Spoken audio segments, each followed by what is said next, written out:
जय सियाराम. सत्संगाश्रय सत्संदेश प्रसार या उपक्रमामार्फत आता ऐका कार्यक्रम ग्रंथ सत्संग.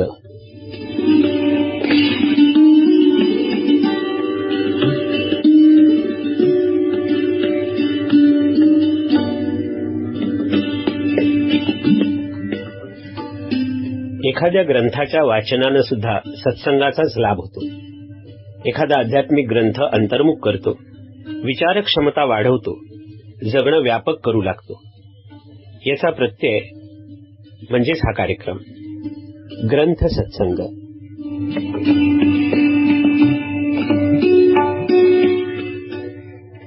भाग पहिला.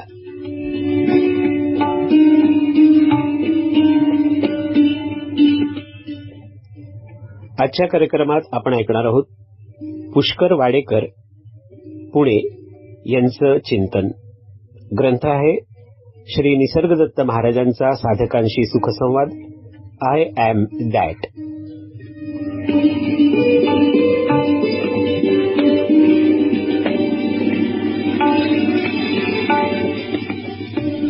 जय श्रीराम.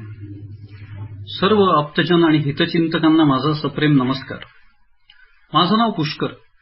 या छोट्या संवादाच्या निमित्ताने निसर्गदत्त महाराज यांच्या आय एम दॅट या पुस्तकाविषयी माझे काही अनुभव आणि विचार मी आपणासमोर मांडत आहे. हे पुस्तक माझ्या वाचनात येणे हा एक विलक्षण योगायोगच म्हणावा असा आहे. कॉम्प्युटर आणि इंटरनेटवर सारखं काम करण्याच्या सवयीमुळे माझी पुस्तक वाचनाची सवय तशी कमी झाली होती आणि याची मला सारखी खंत वाटायची. पण उगाचच कुठलं तरी पुस्तक विकत घ्यायचं आणि ते न वाचताच ते पडून राहणार हे मनाला काही पटत नव्हतं. त्यामुळे त्यातला एक मध्यम मार्ग मी निवडला. आमच्या घराजवळ रद्दीचं एक दुकान आहे. त्याच्याकडे अनेक रद्दीत घातलेली पुस्तके असतात. मी ती अल्पदरात विकत घ्यायचो आणि वाचून झाल्यावर परत देऊन टाकायचो. एकदा असंच त्याच्या दुकानातील विविध पुस्तके शोधताना मला निसर्गदत्त महाराज यांचं आय एम दॅट हे पुस्तक दिसलं.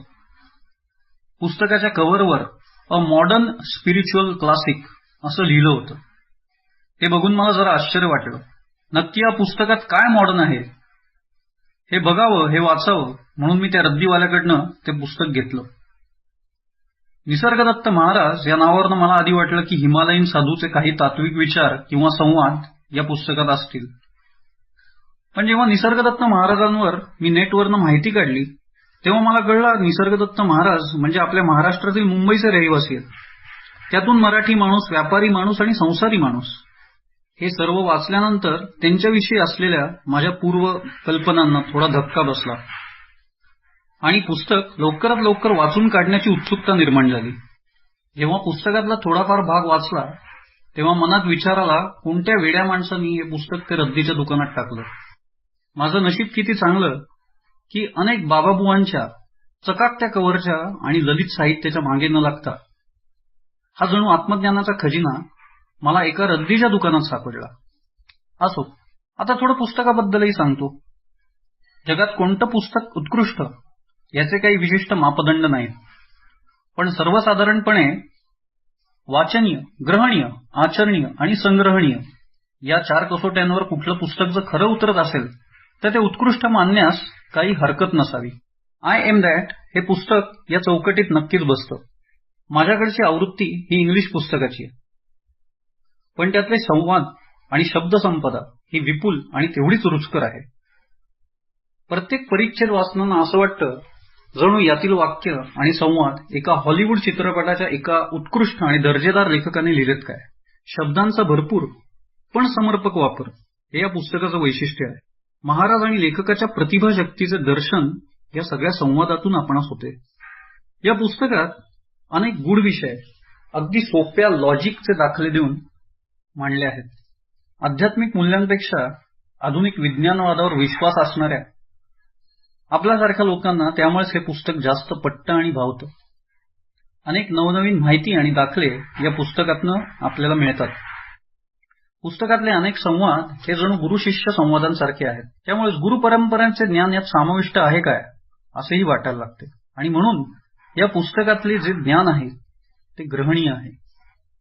पुस्तकातील संवाद म्हणजे नुसतेच रुचकर डायलॉग नाहीत बरं का, तर शुद्ध आत्मज्ञान सांगणारे ते संवाद आहेत. लहान तोंडी मोठा घास घेतो, पण आत्मज्ञान हे नुसतं काही चवीने खायची गोष्ट नाही. एकदा वाचावं आणि सोडून द्यावं इतकं ते सोपं पण नाही. या सगळ्यांमध्ये त्याचं आचरण हे जास्त महत्वाचं आहे. या पुस्तकातले संवाद हे केवळ शब्दपांडित्य तर नक्कीच नाहीत, तर महाराजांच्या स्वअनुभवावर अधिष्ठित हे सगळं ज्ञान आहे आणि खऱ्या अर्थाने त्यामुळे ते आत्मज्ञान आहे. आचरायला किती अवघड असलं तरी हे पुस्तक आचरणीय नक्कीच आहे. एका रद्दीच्या दुकानात एवढं चांगलं पुस्तक मला मिळावं ही खरंच आश्चर्याची गोष्ट आहे. त्यामुळेच ते पुस्तक आता मी कायमचं संग्रही ठेवलं आहे. त्या दृष्टीने हे पुस्तक संग्रहणीय पण आहे. हे पुस्तक मला अपघाताने मिळालं हे खरं असलं तरी महाराज म्हणतात त्याप्रमाणे काही अपघात बहुतेक पूर्वनियोजितच असतात. या पुस्तकाचं वैशिष्ट्य म्हणजे एकामागोमाग एक प्रकरण वाचायची याला अजिबात गरज नाही. कोणतंही पान उघडावं, कोणतंही प्रकरण उघडावं आणि ते वाचायला सुरुवात करावी, इतकं सोपं आहे. प्रत्येक पानावर आपल्या मनातल्या कुठल्या ना कुठल्या शंकेचं उत्तर नक्कीच आहे.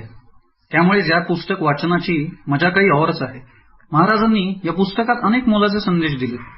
त्यातील काही संदेश मी नक्की इथे नमूद करीन. मला तर या पुस्तकातली अनेक वाक्य आवडतात. एका शिष्याचं शंका समाधान करताना महाराज एका ठिकाणी म्हणतात, gaps in memory doesn't mean gaps in consciousness. स्मरणशक्तीत पडणाऱ्या खंडामुळे आत्मअनुसंधानाच्या जाणीवेत फरक पडण्याचं काहीच कारण नाही. भगवद्गीतेत भगवान श्रीकृष्ण अर्जुनाला उद्देशून एक श्लोक म्हणतात, बहुनी मे व्यतीतानी जन्मानी तव चार्जुन तान्यहम वेत्थ सर्वाणी नत्वम वेत्थ परंतप. अर्जुना, तुझे आणि माझे अनेक जन्म झाले आहेत. त्यातले सर्व जन्म मला आठवतात, पण कदाचित कोणतेच जन्म तुला आठवणार नाही. या श्लोकाचा नीटसा अर्थ मला तेव्हा कळला नव्हता, पण महाराजांच्या या वाक्यामुळे त्या श्लोकाचा अर्थ कळण्यास मला मदत झाली. महाराज म्हणतात, 10 दिवसापूर्वी आपण दुपारी काय जेवलो हे आपल्याला आठवत नाही, म्हणून आपण 10 दिवसापूर्वी जेवलोच नाही असं तर होत नाही.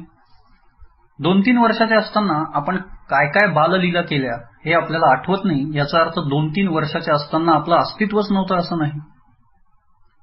त्याचप्रमाणे या जन्मापूर्वी कोण होतो, किंबहुना त्या अनेक जन्मांमध्ये आपण कोण होतो हे आपल्याला आत्ता आठवत नाही, म्हणून त्याच्या आधी आपले अनेक जन्मच नव्हते असंही नाही. आणि हाच त्या भगवद्गीतेतल्या श्लोकाचा अर्थ होता. आपण आत्ता जे आहोत ती केवळ तात्पुरती अवस्था आहे.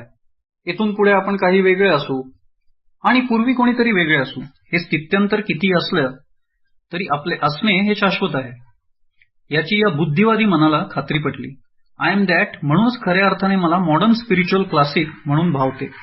विज्ञान आणि धर्मतत्व याची उत्कृष्ट सांगड घालणारं अजून एक वाक्य महाराजांनी या पुस्तकात म्हटलंय, look at the mind as a function of matter and you will have a science. Look at the matter as a product of mind and you will have a religion. मनाला भौतिक जगताचा एक भाग मानलं तर विज्ञानवादाचा जन्म होतो, आणि भौतिक जग हे मनाचं एक स्वरूप मानलं तर धर्मवादाचा जन्म होतो. महाराजांची विज्ञान आणि धर्मशास्त्रावरील पकड या अशा काही वाक्यावरून स्पष्ट होते.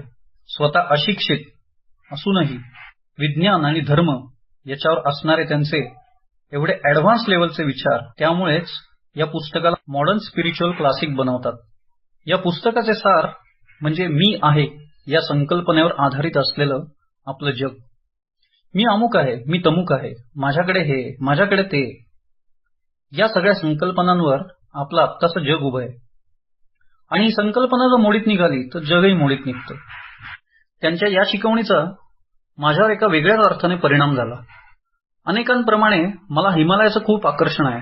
त्यामुळेच मला वाटायचं की जी काही मनशांती मिळणार ती तिथेच जाऊन मिळणार. मग त्यासाठी सगळं सोडावं लागलं तरी चालेल. पण महाराजांचं पुस्तक वाचलं आणि या विचारात थोडं परिवर्तन आलं. भौतिक गोष्टी सोडून हिमालयात जाऊन मी राहू शकतो. ते कदाचित सोपं पण आहे, पण या I am that, I am this यावर आधारित त्या उभ्या केलेल्या मनातल्या जगाचं काय? ते जर मी सोडून जाऊ शकलो नाही, ते जर मी सोडून देऊ शकलो नाही, आय एम दॅट आणि आय एम धिस यावर आधारित जगातल्या गोष्टी जर मी सोडून देऊ शकलो नाही, तर हिमालयात कुठल्या का कानाकोपऱ्यात जाईना ती मनशांती मला मिळणारच नाही.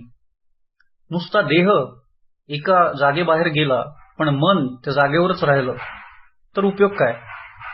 पण इथेच राहून मी अमुक आहे, मी तमुक आहे या सगळ्या संकल्पनांवर मी जर पाणी सोडू शकलो तर हिमालयच काय, मी जिथे आहे तिथे मनशांती मिळू शकेन. अर्थात यामुळे हिमालयाला भेट द्यायची माझी ओढ कमी नाही झाली, पण मनशांती ती काय एका हिमालयातच जाऊन कुठल्या तरी शांत आणि निवांत स्थळी जाऊन मिळेल या कल्पनेचा मात्र ऱ्हास झाला. या पुस्तकातल्या अनेक संवादांनी माझ्या मनावर सकारात्मक परिणामही घडवला. लहानपणी आपण सर्व शिकलोय की अणूमध्ये प्रोटॉन, इलेक्ट्रॉन आणि न्यूट्रॉन हे अजून 3 छोटे त्याचे भाग असतात. यातले खरं तर प्रोटॉन, इलेक्ट्रॉन आणि न्यूट्रॉन हे आपल्यापैकी कोणीच पाहिलेले नसतात. मी तर म्हणेन फक्त शास्त्रज्ञांनीच पाहिलेले असतात. पण तरीही प्रत्येक पदार्थाचं स्वरूप सांगताना आपण या गोष्टीवर नक्की विश्वास ठेवतो की ते पदार्थात प्रोटॉन, इलेक्ट्रॉन आणि न्यूट्रॉन आहेत, भलेही आपण स्वतःच्या डोळ्यांनी का बघितले नसेना. म्हणजे विज्ञानातील अंधभक्ती करायला आपल्याला लाज वाटत नाही, आपल्याला शरम वाटत नाही, आपल्याला कमीपणा वाटत नाही. पण हेच एखाद्या संतांनी, एखाद्या मुनींनी, एखाद्या ऋषींनी, एखाद्या सत्पुरुषांनी काही वाक्य सांगितलं, काही संदेश दिला, काही उपदेश केला आणि त्यावर अंधविश्वास ठेवायला सांगितला, तेव्हा मात्र आपल्यातला विज्ञानवान एकदम जागा होतो. हे पुस्तक वाचल्यावर बुद्धिप्रामाण्यवादी म्हणवणाऱ्या आपल्या दुटप्पी मनाचं मला हसू आलं. या पुस्तकातली सर्व प्रकरणे इत्यंभूत समजावी इतकी माझी पातळी आणि पात्रता नक्कीच नाही. दासबोधात सद्गुरूचं वर्णन करताना समर्थ एका ठिकाणी म्हणतात, ना तुडे मुख्य परमात्मा म्हणून करावी लागे प्रतिमा, तैसा माया योगे महिमा वर्णीन सद्गुरूचा.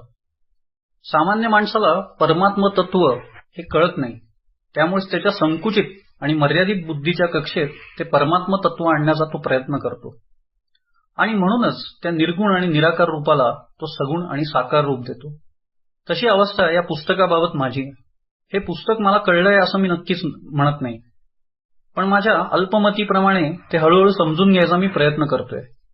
या पुस्तकाबद्दल अनेक अनुभव जसे माझ्याकडे तसे तुमच्याकडे पण नक्कीच असतील, त्यामुळेच या पुस्तकाविषयी जेवढं बोलावं तेवढं कमी आहे.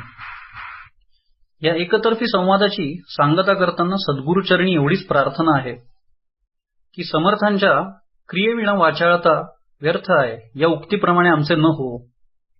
पुस्तकातलं एक जरी तत्व नियमितपणे, अखंडपणे आयुष्यभर आचरणात आणलं गेलं तरी आयुष्याचं सार्थक होईल आणि तीच खरी सद्गुरू कृपा असेल. बाकी आपण सर्व श्रोते हे सुज्ञ असा. धन्यवाद.